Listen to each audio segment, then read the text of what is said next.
Hey, so if VLC Media Player is not playing video on Windows 11, yeah, like the video won't open, it shows a black screen, or audio works but no video. That can be really annoying. In this full guide, I'll show you how to fix it step by step. First, close VLC completely and reopen it. I mean, sometimes it's just a temporary glitch. Next, yeah, try playing another video.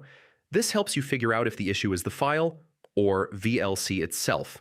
Now, go into VLC settings and make sure the video output module is set correctly. I mean, wrong settings can cause a black screen.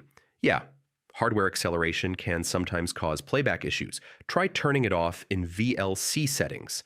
Now, make sure your VLC is updated. Older versions may not support newer video formats properly. Yeah, switch the video output mode. I mean, try DirectX or OpenGL to see which one works better. Now, resetting VLC preferences can fix corrupted settings that stop videos from playing. Sometimes, yeah, you're missing codecs needed to play certain video formats. Installing codec packs can fix that. If nothing works, uninstall and reinstall VLC. This fixes broken installation files and resets everything. So yeah, that's how you fix VLC Media Player not playing video on Windows 11. Most of the time, it's settings, hardware acceleration, or missing codecs. Try these steps and your videos should play normally again. Thanks for watching.